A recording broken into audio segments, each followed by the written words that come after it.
Hello mga boss, magandang araw. Sa araw nito mga boss ay may sisira ko sa inyo boss. Mag-adjust tayo ng valve sa Asok Lila na bus. So ang nagtatanong ilan ang clearance na bigay namin ay ito. Yan ang clearance mga boss. Ang intake ay 30 mm at yung exhaust ay 0.45 mm. So ang firing order pala ito mga boss ay 142635. Yan, inaano na namin yung adjust yung top number 1.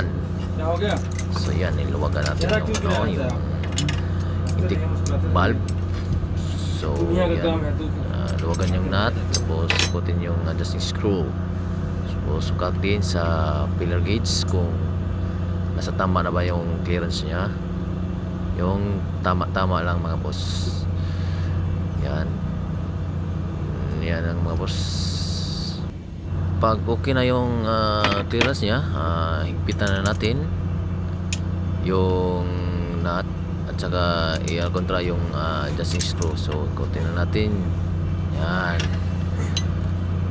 check natin ulit kung nasa tamang clearance siya.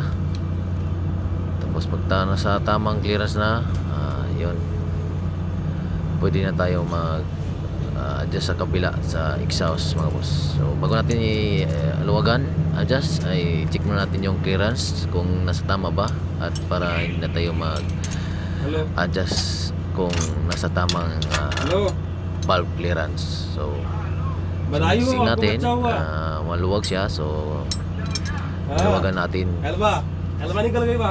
Yan, ikutin yung adjusting screw.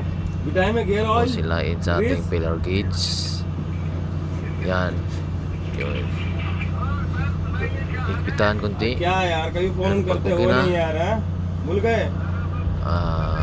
Ganyan lang. Tapos higpitan.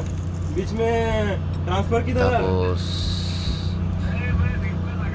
full tight na mga boss sa yung nut. So boss, mamaya ikutin natin yung kasunod ay yung 4.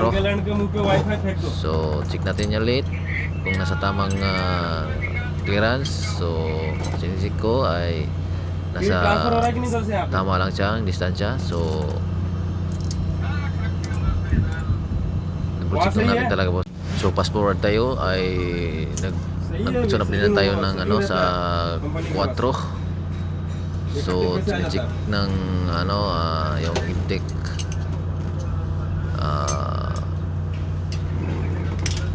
yan, luwagan natin. Tapos ikotin yung adjusting screw para makuha natin yung eksaktong clearance. Yan, pag okay na, luwagan natin yung okay na pala, ay higpitan natin yung nut. Tapos pag hindi okay, i-adjust na naman natin ulit.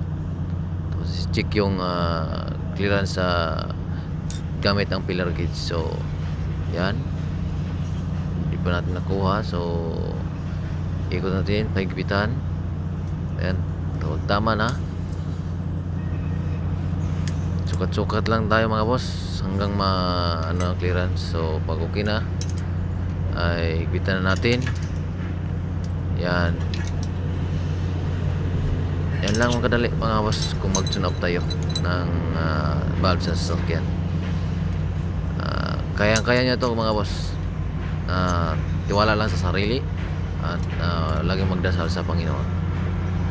So mga boss, yan lang aking ma-share sa inyo. Hindi ko na lang to lahatin, basta sinabihan ko na ganyan yung clearance at saka yung firing order nya sa Asok Lila na bus. Thank you, God bless, ingat sa trabaho.